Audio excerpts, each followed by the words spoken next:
तर good evening मित्रांनो, आजचा ब्लॉग मध्ये तुमचं स्वागत आहे. तर आजचा ब्लॉग खास आपला असणार आहे फक्त केळीवरती. आपल्या केळीला येऊन होऊन झाला 1-1.5 महिना आणि केळीची कंडिशन कशी तुम्हाला दाखवतो.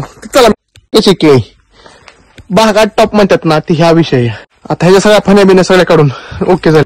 आता या अंधारामुळे तुम्हाला जरा हे दिसायला लागले कारण दिवस मावळायला गेलाय, पण विषय टॉपचा असणार आहे. सध्या केळीचं रेट कमी येतं, पण काही दिवसात केळी जेवढा तुम्हाला घालणार आहे मार्केटमध्ये, फक्त केळीचा पैसा घ्यायचा थोड्या दिवसांनी. आता येणार आहे काय माहितीये का, थंडीमुळे चिलिंग येणार आहे. आता चिलिंगमुळे आपण ह्याला भरपूर काय गोष्टी करणार, त्यामध्ये आपण काय काय करणार आहे तुम्हाला सगळं मी इंस्टाग्रामवर तुम्हाला सांगत जाईल. तेव्हा आपल्या इंस्टाला फॉलो करून घ्यायचं. आपल्या आयडीचं नाव आहे किशोर ब्लॉगर 1. फॉलो करायला विसरायचं नाही मित्रांनो. आणि मित्रांनो, तुम्हाला अजून एक गोष्ट दाखवतो. हे आपला खेकडा ट्रॅक्टर आहे. ह्या खेकडा ट्रॅक्टरचा उपयोग काय माहितीये का, आपण केळी बांधू शकतो, ऊस बांधू शकतो. आता बऱ्याच लोकांना माहिती, ज्या लोकांना माहिती त्यांच्यासाठी फक्त. आणि ह्याला आपण सेटअप करून घेतला कशाचा, एसटीपीने फवारायचा. हे बघा मित्रांनो, हे आहे का नाही, ह्याचा फुटबॉल आहे. ही फुटबॉल आहे. हे टाकायचं ड्रम मध्ये. ह्याला ड्रम मध्ये टाकून झालं का नाही, मग हँडलने चालू करा डायरेक्ट. इकडे एसटीपीचा पाईप जोडलेला असतो तिथं, पण आता काय झालंय, सोडून ठेवला पाईप. इथं जोडलेला असतो एसटीपीचा पाईप.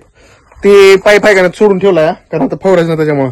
तिथं पाईप जोडला असतो, हिडं टाकायचं पाण्यात आणि त्याही जरा टाळून डायरेक्ट फवारायला 1 नंबर जमतं ह्यानी. म्हणजे कसं एसटीपीला वेगळं आपण 5-6 हजार घेण्यापेक्षा जर ट्रॅक्टर ज्याच्याकडे असेल ना, त्याने असं सेटअप बसून घ्या. सीट मस्तपैकी एसटीपी साठी सीट बनवून घ्यायचं, त्यात पॅक करून टाकायचं. आणि ते ऍडजस्टेबल आहे.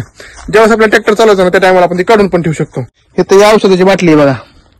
हे औषध कशाचं माहितीये का, आपण गेल्या वेळेस मच्छरची फवारणी घेतलेलं ना, ते मच्छरची फवारणीचं आहे. ह्या औषधाचं आहे का नाही, गडावर स्पॉट जाऊन द्यायचं नाही. तर कसं आहे असतं मित्रांनो, कुठलं पण औषध फवारताना मच्छरचं एक पहिलं विचारायचं दुकानदाराला. काय विचारायचं, बाबा हे तुम्ही मला मच्छरचं औषध दिलंय, हे मच्छरचं औषध मारताना केळीच्या गडावर जाऊन द्यायचं का नाही जाऊन द्यायचं. कारण ह्यात काय काय असं वराड आहेत की ती केळीच्या गडापर्यंत गडावर गेला तर ते स्पॉट पडतात. तेव्हा पहिले ते विचारून घ्यायचं, बाबा केळीच्या गडावर गेलं तर काय अडचण येते का, ते माहिती इन्क्वायरी करून घ्यायची. नाहीतर काय होतं, केळीच्याला पाक घोडा लागून जातोय. त्यामुळे ते लक्ष द्यायचं व्यवस्थित. औषधं घेताना सगळी इन्क्वायरी घेऊनच घ्यायची आणि व्यवस्थित फवारायचं. आणि विषय म्हणजे काय, सध्या केळीचं रेट लय कमी आहेत, पण शेतकऱ्याने घाबरून जायचं नाही. केळीचं रेट 100% वाढणार, 100% वाढणार. थोडा दम धरायचा.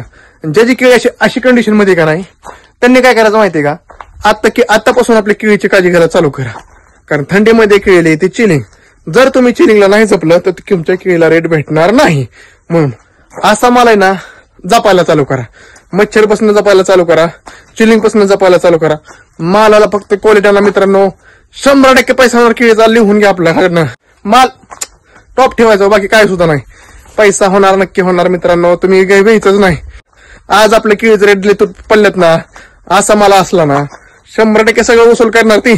मागचा पुढचा करता सगळा करणार. त्याच्यामुळे तुम्ही काय लोड घ्यायचा नाही, फक्त केळीला आपलं जपत राहायचं. असू दे, आज रेट जरी कमी पडला असला ना, तर ते आपल्यासाठी लक्ष्मी आहे. आजपर्यंत तिने आपल्याला साथ दिली आहे, आपल्यासाठी ती लक्ष्मी आहे. आजपर्यंत तिने आपल्याला साथ दिली केळीने, तिनेच आपल्या आज परिस्थिती सुधारवली आहे.